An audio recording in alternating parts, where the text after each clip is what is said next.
Olá, Igreja Voz, seja muito bem-vinda à Estação das Células, o Abismo do Coração, e hoje estudaremos o capítulo 11, o pecado.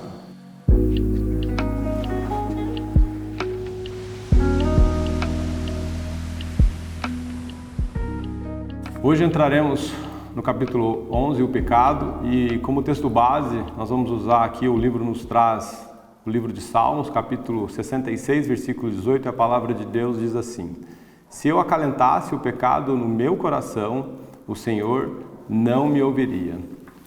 A doutrina na Bíblia, ela é bastante exaustiva, por toda ela, com relação ao pecado, ou melhor, a condenação do pecado.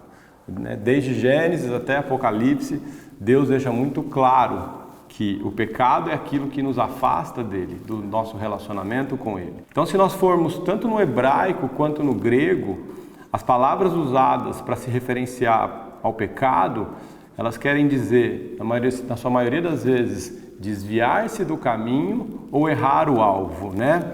Então, a Bíblia nos ensina, lá em Gênesis 3, nos mostra lá em Gênesis 3, que o pecado entrou lá no Jardim do Éden, quando Adão e Eva caíram, pecaram contra Deus, desobedeceram a Deus, né? E após essa queda, o pecado entrou no mundo. E toda essa descendência após Adão foi contaminada por esse pecado. Então todos nós já nascemos com essa natureza caída. Todas as nossas vontades já são inclinadas para o mal, para os desejos da nossa carne. Então, e isso é conhecido como o pecado original. Isso é muito importante, nós temos ciência, e aí a gente precisa entender, né, como é que a gente peca, né? Nós pecamos de algumas formas. Externamente, que nada mais são as nossas atitudes, são as nossas falas, aquilo que a gente faz. Uma pessoa que pode estar furtando alguma coisa, um assassino, uma pessoa que tem mentido para outra, né? E aí por aí vai, a lista é enorme. Nós pecamos também internamente, né? Jesus, lá no Sermão do Monte, em Mateus capítulo 5, 6 e 7, ele nos fala a respeito do que está no nosso coração, né? Que são os nossos desejos. Então lá ele fala, né, que na antiga lei, os 10 mandamentos dizia para que nós não matássemos as pessoas, né? E ele fala, se nós desejarmos a morte de uma pessoa no nosso coração, nós já o matamos internamente.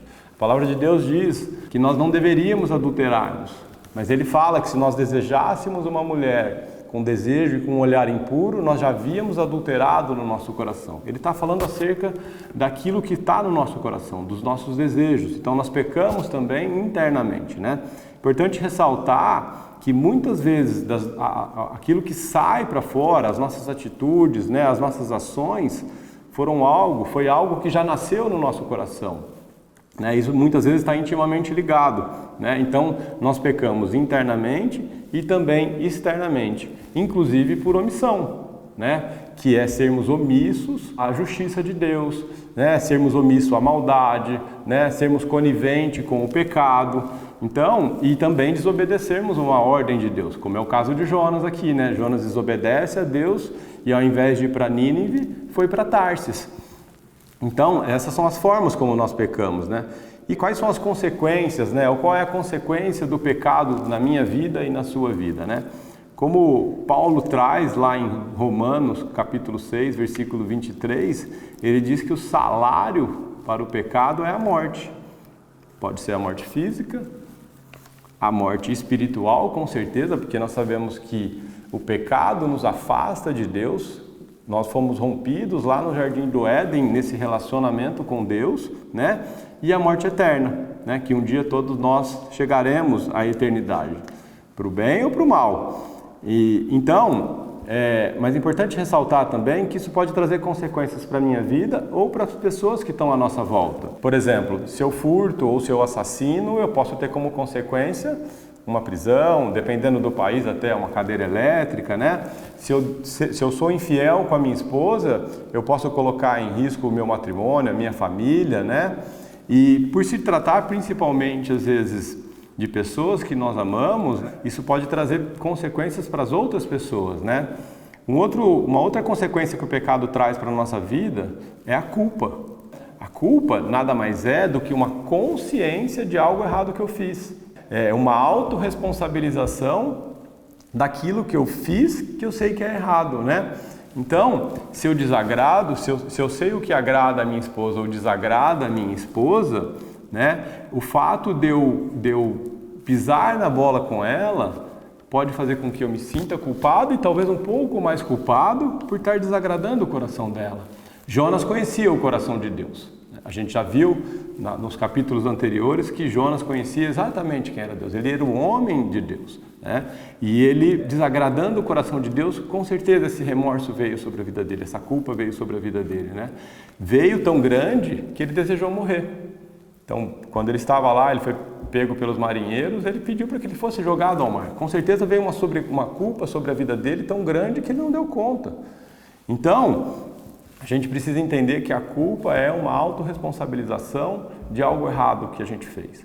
E tem muitas pessoas, e a culpa, é importante ressaltar, a culpa ela nos paralisa, ela nos aprisiona. E é isso muitas vezes que o nosso arquirrival inimigo, o diabo, quer, nos paralisar. Então, ele tentou paralisar a vida de Jonas, ele vai tentar paralisar a minha vida e a sua vida. Quantas pessoas você conhece que talvez estejam com a vida paralisadas, sem alegria de viver, com uma depressão profunda, com uma angústia tão grande, que talvez estejam jogadas numa cama, que não têm mais disposição de viver, querendo dar cabo, inclusive, da própria vida, como Jonas desejou isso. Mas um ponto importante a ser ressaltado é que a culpa, ela não é tão ruim assim, desde que bem tratada e tratada rapidamente. A culpa, ela precede o arrependimento. E o arrependimento, ele vai me levar de volta ao Pai, que nós vamos transcorrer aqui ao longo do capítulo, né? Então, quando eu busco tratar a culpa, né? Quando eu tenho essa autoconsciência, essa autorresponsabilização, que eu errei, que o caminho que eu tenho seguido é errado, eu vou buscar me retratar, eu vou buscar retornar ao caminho que Deus tem para mim. Então, nós precisamos estar atento a isso, né?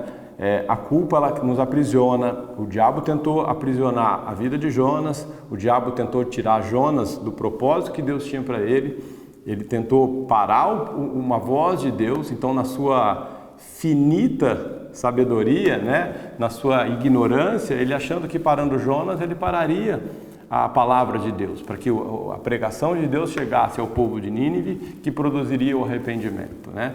Então, o diabo, ele quer parar a minha vida e a sua vida.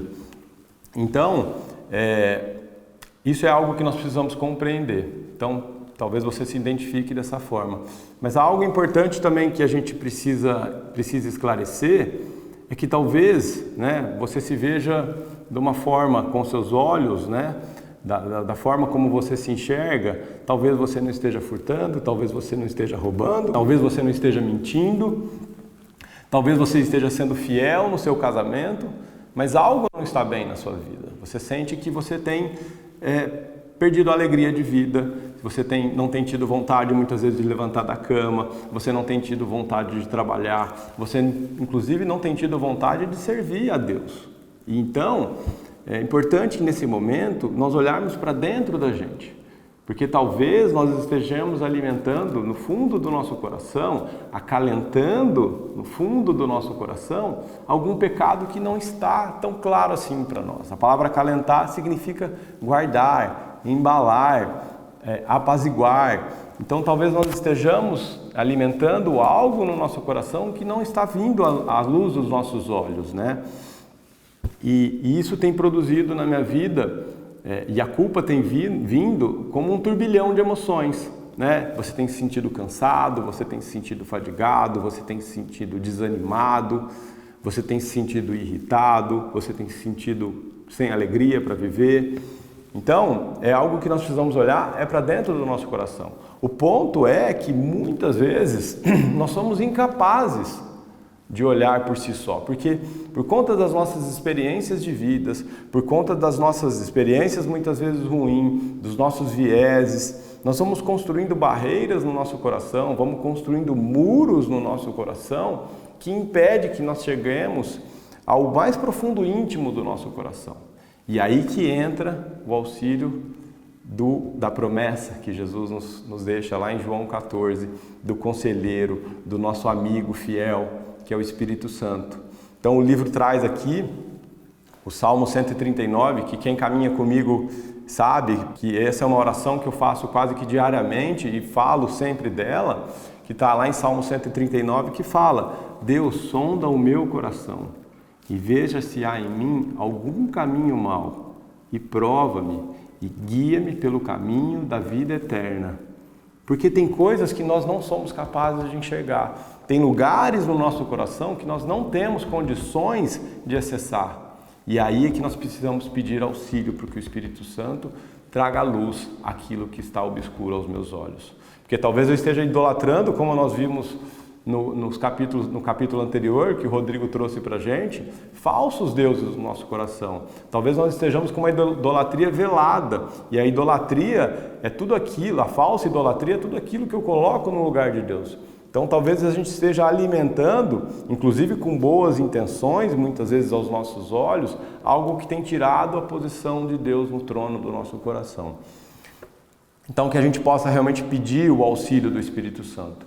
E quando tudo isso for revelado, mas é importante a gente ressaltar, um ponto só voltando, é que para que o Espírito Santo consiga acessar esses lugares mais profundos do meu coração, eu preciso ter um coração puro, eu preciso ter um coração verdadeiro, eu preciso ter um coração disposto a se abrir para o trabalhar do Espírito Santo, para o acessar do Espírito Santo. Então, por isso que essa oração do Salmo 39 ela é tão importante, desde que feita com muita coragem, com muita veracidade, porque nós estamos pedindo para que Deus acesse o lugar e nos prove, como o Tiago traz no seu livro, considerem motivo de grande alegria as provações do Senhor, porque são elas que vão nos fortalecer, nos fazer amadurecer no caminho que Deus tem para nós, E quando eu tiver clareza acerca, tiver consciência acerca daquilo que tem realmente me afastado do caminho, aquilo que tem me feito errar o alvo, e aí eu preciso realmente do auxílio do Espírito Santo também para ser trabalhado, mas como o livro traz aqui, o auxílio de outras pessoas, e isso passa pela confissão, nós precisamos nos confessar. Então, se você não tem, eu recomendo que você procure uma pessoa madura do ponto de vista pessoal e espiritual, um seu líder de célula, um pastor, alguém com quem você possa abrir o seu coração e falar do teu pecado, para que você possa realmente ser trabalhado também por essa pessoa, para que você possa ser discipulado, para que você possa ser direcionado de volta para o caminho dos braços de Deus, do Pai, porque Deus nos fez para que nós pudéssemos nos relacionar com Ele. E o pecado, como nós sabemos, ele nos afasta de Deus.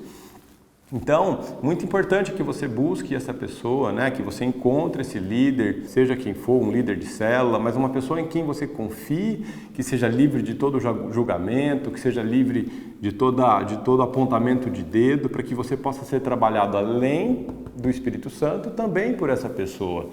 Eu lembro-me bem, trazendo um pouco o exemplo prático, que quando eu tinha por volta de 2, 3 anos, nós estávamos na praia, eu e meu pai, minha família, e pasme, apesar de ser muito novo, eu me lembro dessa cena, as praias lotadas, aquele monte de guarda-chuva.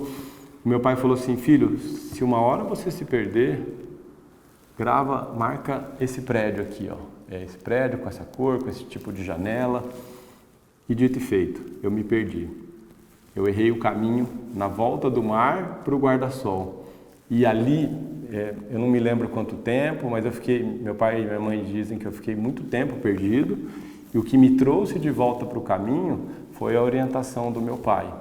Foi o caminho que ele apontou para que eu pudesse voltar de volta para o guarda-sol. Eles estavam ali loucos da vida, chorando, já tinham acessado Deus e o mundo, mas o que me trouxe de volta para o caminho de segurança, para o nosso guarda-chuva, o nosso guarda-sol, foi a direção de uma pessoa mais velha, de uma pessoa madura que me apontou o caminho. Então é muito importante que você busque essa pessoa também para estar caminhando com você ao longo da tua caminhada, da tua vida espiritual. Então, a gente precisa entender que após eu ser restaurado, após eu ter a conscientização, eu tenho o arrependimento e aí eu passo pelo processo de restauração. Então, o caminho de volta para Deus, ele passa por um processo: conscientização, arrependimento e restauração. Deus, como eu falei, nos fez para que nós pudéssemos nos relacionar com Ele. Esse é o desejo do coração dele. E o pecado nos afasta disso, nos afasta do braço de Deus, nos afasta dos deleites de Deus para a minha vida e para a sua vida. Então, que nós possamos ter a consciência mesmo, né, desse processo na nossa vida, que a gente possa desejar, né, e permitir que o Espírito Santo acesse o mais íntimo do nosso coração. Jesus está voltando e Ele quer uma igreja limpa, uma igreja pura, uma igreja sarada. Existe uma frase do Max Lucado que eu adoro, que diz o seguinte, que Deus te ama do jeito que você é, mas Ele recusa-se a te deixar dessa forma. Então Jesus está voltando e Ele almeja encontrar a sua igreja limpa, com as vestes brancas, pura, sarada, física e emocionalmente. Então que nós possamos abrir o nosso coração para esse trabalhar do Espírito Santo, para esse mover do Espírito Santo na minha vida e na sua vida. Que Deus abençoe a sua vida e que Deus abençoe a sua célula.